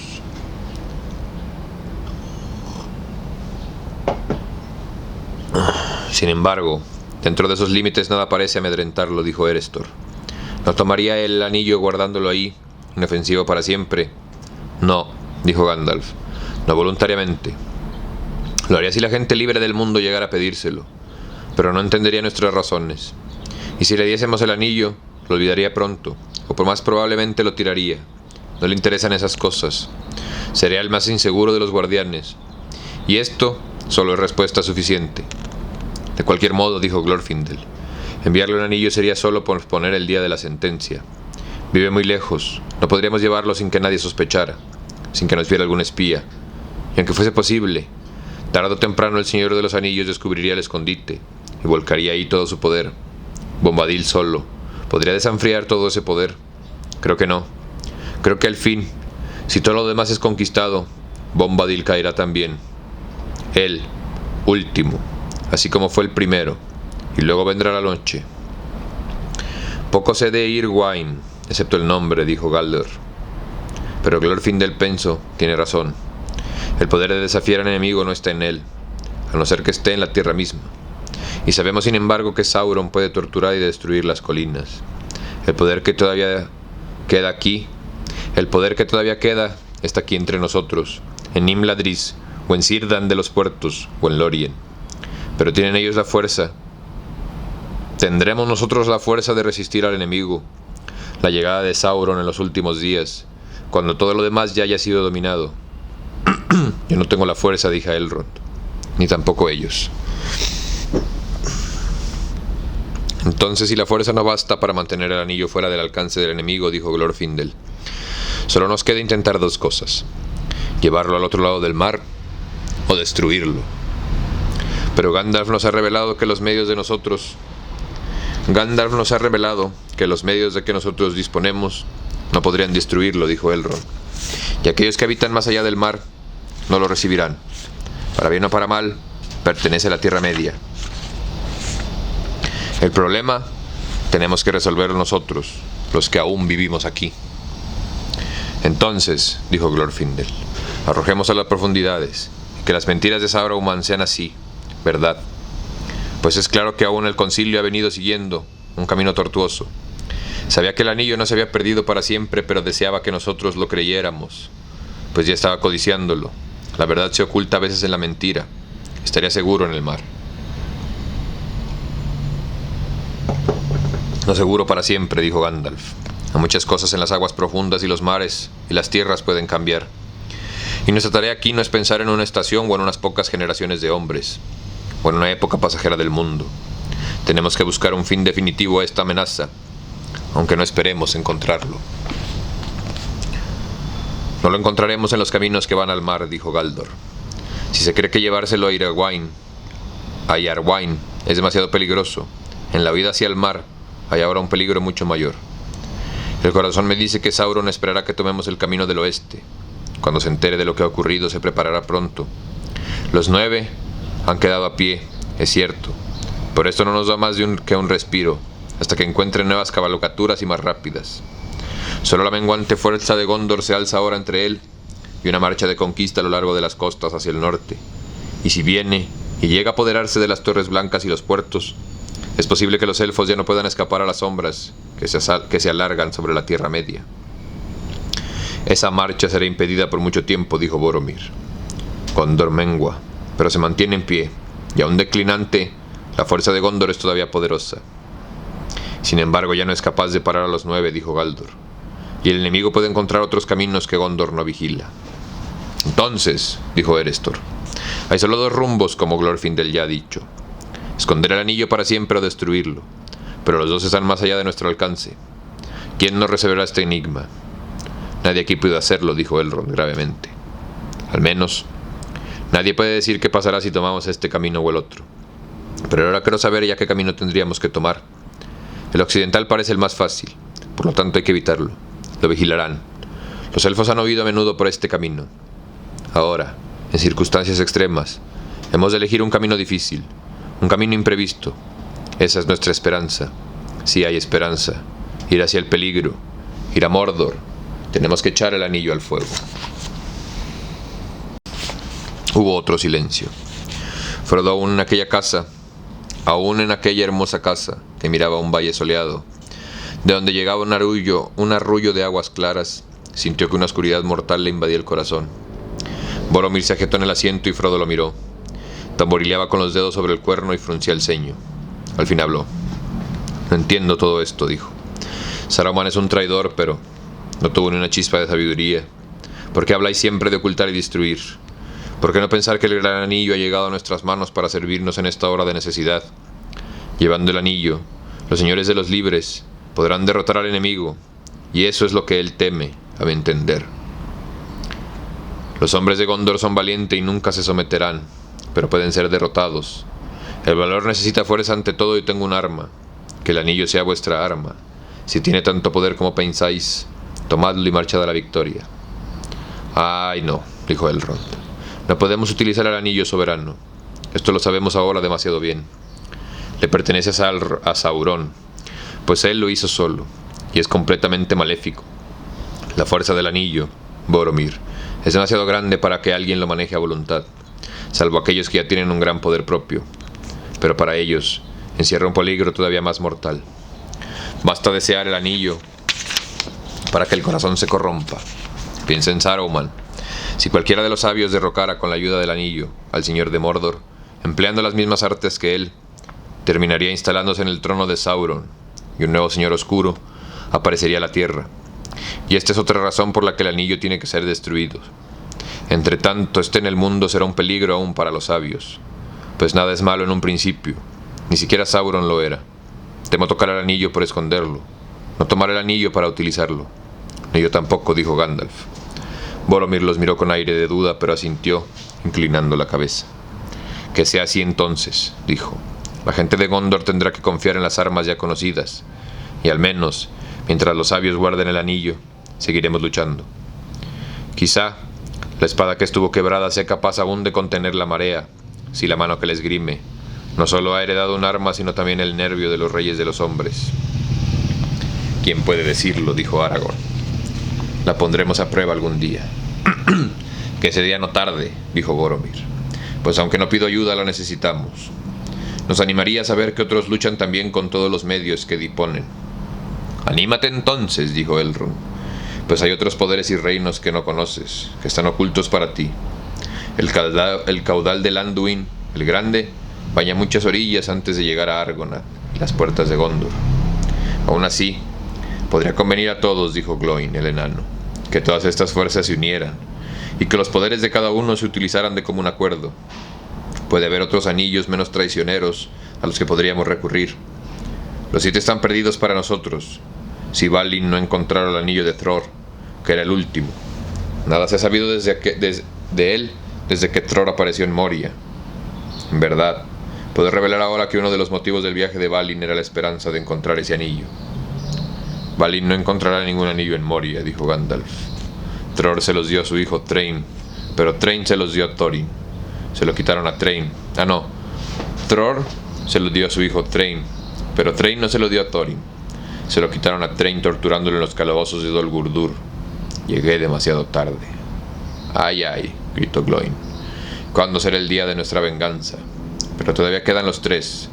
¿Qué hay de los 3 anillos de los elfos? Anillos muy poderosos, dicen. ¿No los guardan consigo los señores elfos? Sin embargo, ellos también fueron hechos por el señor oscuro, tiempo atrás. Están ociosos. Veo señores de los elfos aquí. ¿No dirán nada? Los elfos no respondieron. No me has oído, Glóin, dijo Elrond. Los 3 no fueron hechos por Sauron. Ni siquiera llegó a tocarlos alguna vez. Pero de ellos no es permitido hablar. Aunque algo diré en esta hora de dudas. No están ociosos. Pero no fueron hechos como armas de guerra o conquista. No es ese el poder que tienen. Quienes los hicieron no deseaban ni fuerza, ni dominio, ni riquezas. Solo el poder de comprender, crear y curar, para preservar todas las cosas sin mancha. Los elfos de la Tierra Media han obtenido estas cosas en cierta medida, aunque con dolor. Pero todo lo que haya sido alcanzado por quienes se sirven de los 3, se resolverá contra ellos. Y Sauron leerá las mentes y los corazones de todos, si recobra el único. Habría sido mejor que los 3 nunca hubieran existido. Esto es lo que Sauron pretende. ¿Pero qué sucedería si el anillo soberano es destruido como tú aconsejas?, preguntó Glóin. No lo sabemos con seguridad, respondió Elrond tristemente. Algunos esperan que los 3 anillos que Sauron nunca tocó se liberen entonces, y quienes gobiernen los anillos podrían curar así las heridas que el único ha causado en el mundo. Pero es posible también que cuando el único desaparezca, los 3 se malogren, y que junto con ellos se marchiten y olviden muchas cosas hermosas. Eso es lo que creo. Sin embargo, todos los elfos están dispuestos a correr ese riesgo, dijo Glorfindel. Si pudiéramos destruir el poder de Sauron, y librarnos para siempre del miedo a que domine el mundo. Así volvemos otra vez a la destrucción del anillo, dijo Erestor. Sin embargo, no estamos más cerca. ¿De qué fuerza disponemos para encontrar el fuego en el que fue forjado? Es el camino de la desesperación, de la locura, podría decir, si la larga sabiduría de Elrond no me lo impidiese. ¿Desesperación o locura?, dijo Gandalf. No, desesperación. Pues solo desesperan aquellos que ven el fin más allá de toda duda. Nosotros no. Es sabiduría reconocer la necesidad, cuando todos los otros cursos ya han sido considerados, aunque pueda parecer locura a aquellos que se aferran a falsas esperanzas. Bueno, que la locura sea nuestro manto en velo y en los ojos, un velo en los ojos del enemigo, pues el enemigo es muy sagaz y mide todas las cosas con precisión, según la escala de su propia malicia. Pero la única medida que conoce es el deseo de poder, y así juzga todos los corazones. No se le ocurrirá nunca que alguien pueda rehusar el poder, que teniendo el anillo querramos destruirlo. Si nos ponemos esa meta, confundiremos todas sus conjeturas. Al menos por un tiempo, dijo Elrond. Hay que tomar ese camino, pero recorrerlo será difícil, y ni la fuerza ni la sabiduría podrían llevarnos muy lejos. Los débiles pueden intentar esa tarea con tantas esperanzas como los fuertes. Sin embargo, así son a menudo los trabajos que mueven las ruedas del mundo. Las manos pequeñas hacen esos trabajos porque es menester hacerlos, mientras los ojos de los grandes se vuelven a otra parte. Muy bien, señor Elrond, dijo Bilbo de pronto, no digas más. El propósito de tu discurso es bastante claro. Bilbo el Hobbit, tonto comenzó este asunto y será mejor que Bilbo lo termine, aunque termine él mismo. Yo estaba muy cómodo aquí, ocupado en mi obra, si quieres saberlo. En estos días estoy escribiendo una conclusión. Había pensado poner, y desde entonces vivió feliz hasta el fin de sus días. Era un buen final. Poco importa que se hubiese usado antes. Ahora tendré que alterarlo. No parece que vaya a ser verdad. Y de todos modos es evidente que habría que añadir otros varios capítulos y vivo para escribirlo. Es muy fastidioso. ¿Cuándo he de ponerme en camino? Boromir miró sorprendido a Bilbo, pero la risa le apagó los labios cuando vio que todos miraban con grave respeto al viejo hobbit. Solo Gloin sonreía, pero la sonrisa le venía de viejos recuerdos. Por supuesto, mi querido Bilbo, dijo Gandalf. Si tú iniciaste realmente este asunto, tendrás que terminarlo. Pero sabes muy bien que decir «he iniciado» es una pretensión excesiva para cualquiera, y que los héroes desempeñan siempre un pequeño papel en las grandes hazañas. No tienes por qué inclinarte. Sabemos que tus palabras fueron sinceras, y que bajo esa apariencia de broma nos hacías un ofrecimiento valeroso, pero que supera tus fuerzas, Bilbo. No puedes empezar otra vez. El problema ha pasado a otras manos. Si aún tienes necesidad de mi consejo, te diría que tu parte ha concluido, excepto como cronista. Termina ese libro y no cambies el final. Todavía hay esperanzas de que sea posible. Pero prepárate a escribir una continuación cuando ellos vuelvan. Bilbo rió. No recuerdo que me hayas dado antes un consejo agradable, dijo. Como todos tus consejos desagradables han resultado buenos, me pregunto si este no será malo. Sin embargo, no creo que me quede bastante fuerza o suerte como para tratar con el anillo. Ha crecido y yo no. Pero dime, ¿a quién te refieres cuando dices ellos? A los mensajeros que llevarán el anillo. Exactamente. ¿Y quiénes serán? Eso es lo que el concilio tiene que decidir, me parece, y ninguna otra cosa. Los elfos se alimentan de palabras y los enanos están muy fatigados. Yo solo soy un viejo hobbit y extraño a la comida del mediodía. ¿Se te ocurren algunos nombres? ¿O la dejamos para después de comer?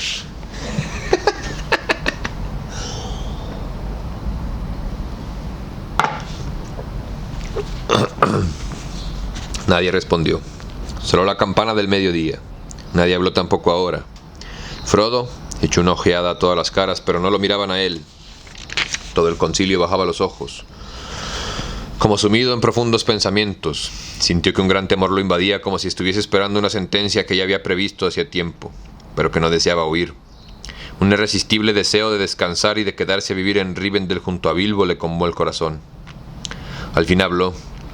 Haciendo un esfuerzo, se oyó sorprendido sus propias palabras, como si algún otro estuviera sirviéndose de su vocecita. Yo llevaré el anillo, dijo, aunque no sé cómo. Elrond alzó los ojos y lo miró, y Frodo sintió que aquella mirada penetrante le traspasaba el corazón. Sí, he entendido bien todo lo que he oído, dijo Elrond. Creo que esta tarea te corresponde a ti, Frodo, y si tú no sabes cómo llevarla a cabo, ningún otro lo sabrá.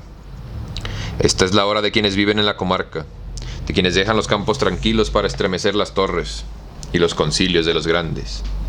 ¿Quién, de todos los sabios, pudo haberlo previsto? Y si son sabios, ¿por qué esperarían a saberlo antes de que sonara la hora? Pero es una carga pesada, tan pesada que nadie puede pasársela a otro. No la pongo a ti, pero si tú la tomas libremente te diré que tu elección es buena. Y aunque todos los poderosos amigos de los elfos antes, Hador y Húrin y Túrin y Beren mismo aparecieran juntos aquí, tu lugar estaría ante ellos. Tu lugar estaría entre ellos. Pero usted lo enviará solo, señor, gritó Sam, que ya no pudo seguir conteniéndose y saltó desde el rincón donde había estado, sentado en el suelo. No, por cierto, dijo Elrond, volviéndose hacia él con una sonrisa. Tú lo acompañarás al menos. No parece fácil separarte de Frodo, aunque él haya sido convocado a un concilio secreto y tú no. Sam se sentó, enrojeciendo y murmurando. En un bonito enredo nos hemos metido, señor Frodo, dijo meneando la cabeza.